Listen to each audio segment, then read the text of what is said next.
This project, Cultivating Water, is located in the Sierra Nevada de Santa Marta, Colombia, which rises out of the Caribbean.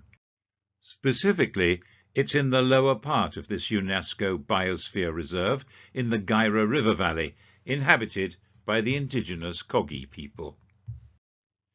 The Gaira is one of the rivers which was used to supply the conurbation of the industrial port city of Santa Marta before it ran dry. The valley has been devastated by commercial development and by tourism, now largely ecotourism, to look at the birds around Minca.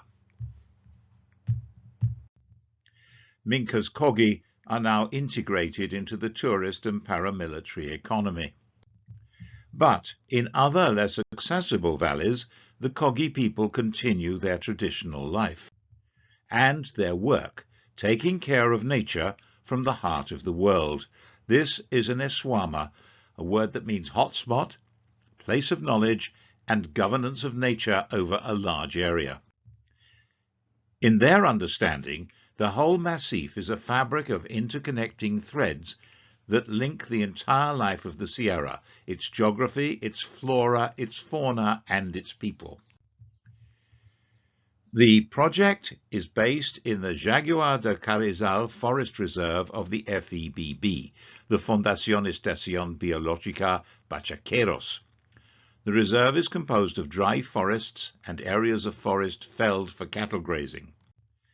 It was acquired in 2018 with the support of the Small Donations Programme for the Purchase of Natural Spaces of the IUCN, the International Union for Nature. This area is considered strategic for the conservation of flora and fauna of the tropical dry forest, and it's part of the so-called Jaguar Corridor. The mouth of the Gaira is wrecked with the development of a large holiday resort, Rodadero.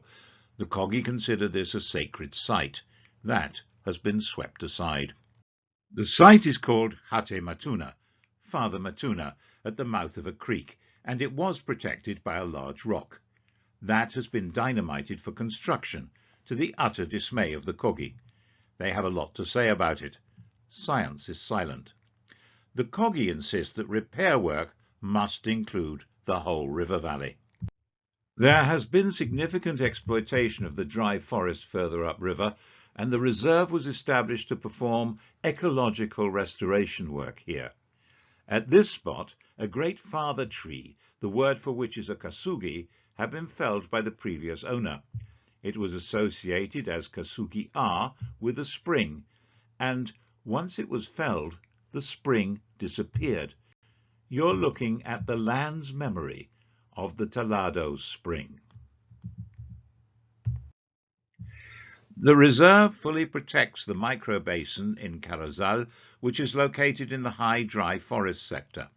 The mountains of this microbasin are the watershed between two river basins, the Manzanares and the Gaira, and cover a range from 3,600 meters above sea level down to 200 meters, where the microbasin flows into the Gaira River.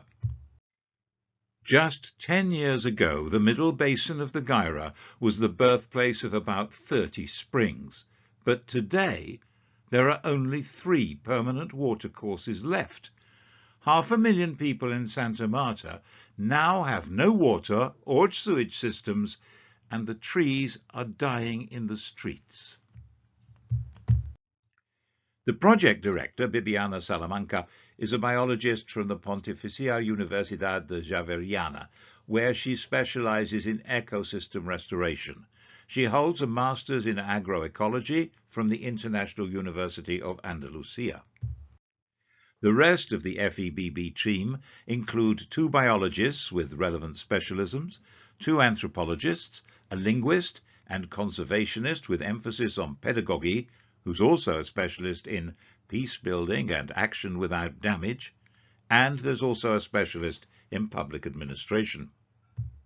The FEBB works with the advice and supervision of the Kogi spiritual leaders called Mamas, under the auspices of their own organization, Gonavindua Tairona. The Mamas' work is not just advisory, but also participatory on another level of direct negotiation with nature, where they have expertise which functions in ways we have still to fully comprehend. Cultivating Water aims over 10 years to restore the entire ecosystem with its flora and fauna, and to see the return of the springs, the jaguars and the tapirs, which are evidence of the rebirth of the dry forest at the heart of the world. The Foundation offers personalized and group training to the non-Indigenous population for ecological management of people's own properties and farms. It offers courses in the management and cultivation of tropical forest, of crops in combination with trees, agroforestry, and livestock management with pastures in combination with trees, silvopastoral systems, as well as education for young people and children.